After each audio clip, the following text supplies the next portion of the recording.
This story will wake your courage. Watch to the end, because the moment she's abandoned is the moment she becomes unbreakable. Some goodbyes arrive with slammed doors. Others arrive with silence so heavy it bends a house. Zara didn't notice the exact minute Malik decided to leave. Only the minutes afterward, when his toothbrush was still in the cup but his future wasn't in the room. It wasn't dramatic. No suitcase, no declaration. Just a long string of later that finally meant never. People think abandonment is an event. Zara learned it's a practice. Tiny daily ways a person walks away while pretending they're still home. When they first met, Malik made the ordinary feel cinematic. He'd take her for night drives just to listen to the city hum, and he'd say things like, "When I'm with you, I hear God exhale." They married beneath string lights and the kind of sky that forgives everything. But the soft disappearing began slow. He started saying "we'll talk later" to every heavy question. Later slid into tomorrow, tomorrow into next week, and next week into a place where words go to be forgotten. He came home smelling of new ambitions and tired alibis, big projects, late meetings, network dinners. He'd kiss her cheek like a memo and scroll through midnight like his thumb had a second life. And when she said, "I miss you," he smiled, the gentle kind that hurts, and whispered, "Don't be dramatic, Z. I'm right here."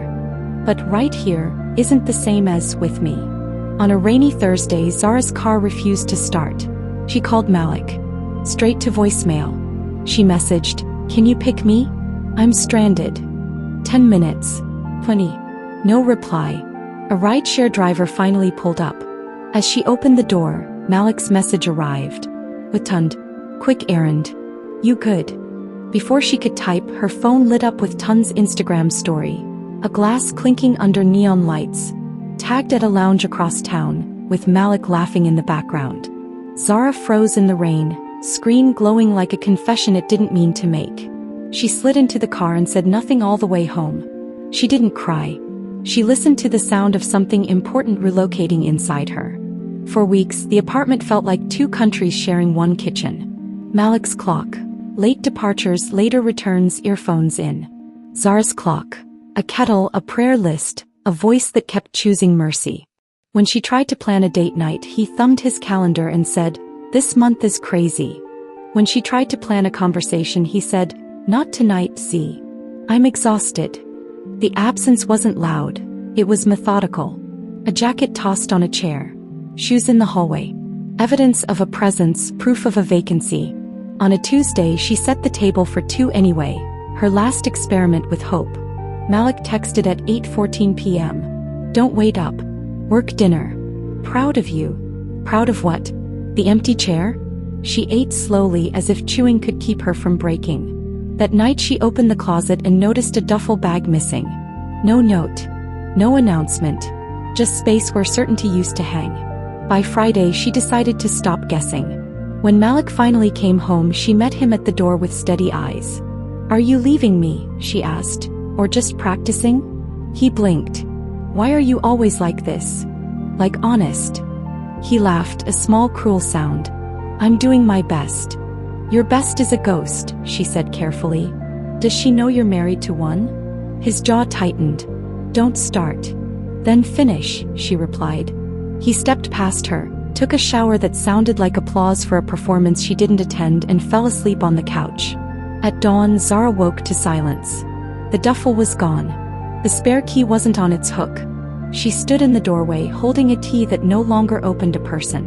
Grief didn't knock her down. It straightened her spine. She brewed coffee and opened every window. The city didn't know she'd been left. His kept breathing. She decided to join it.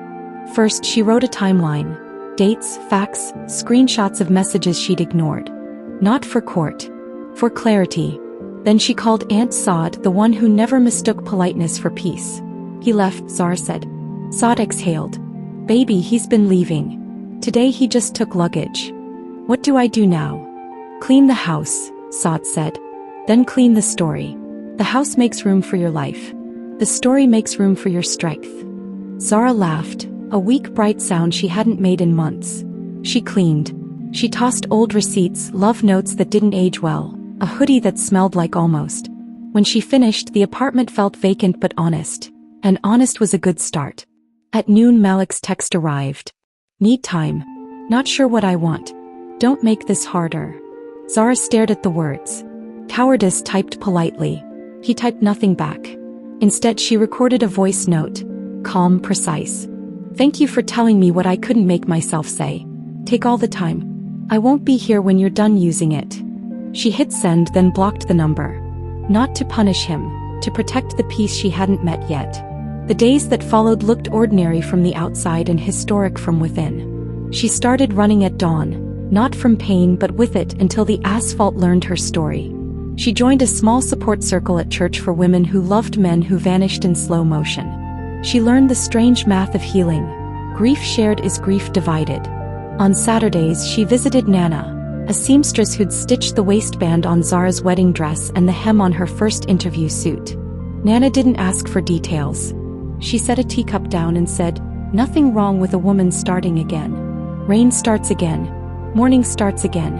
So should you." They turned Malik's old study into a small studio. A desk. A cheap mic. A lamp like sunrise. Zara began recording letters to her younger self. Not for a channel or a brand, just for the girl who needed to hear them. One letter said, "You are not hard to love.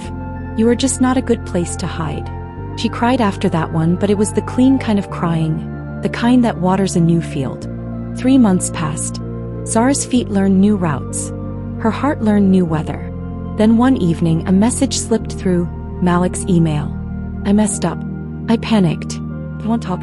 I've been staying with a friend but it's not home. Can we try counseling?" Her hands didn't shake this time. She didn't feel rage. She felt complete sentences inside her. She agreed to one session, not with the goal of returning but of returning his part back to him.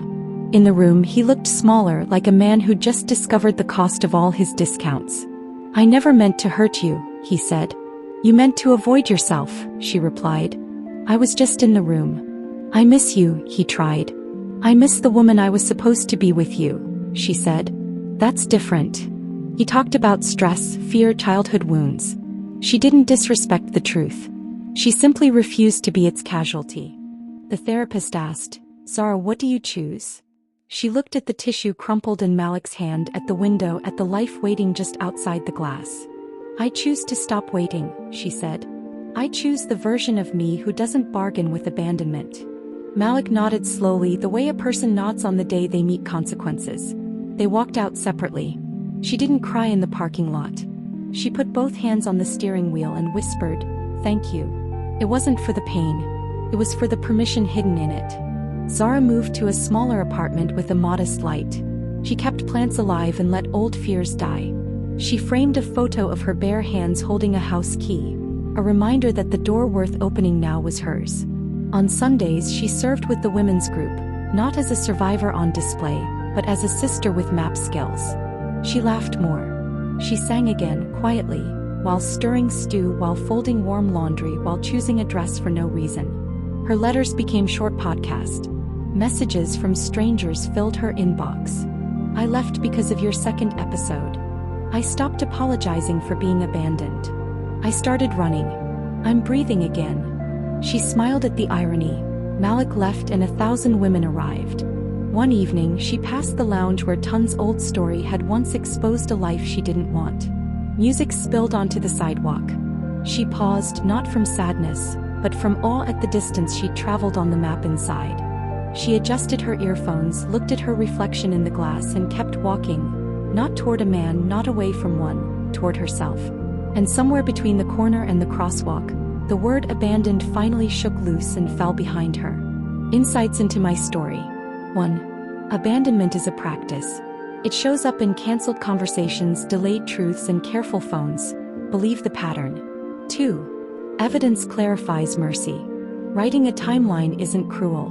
It's how you stop gaslighting yourself. 3. Blocking is protection, not pettiness.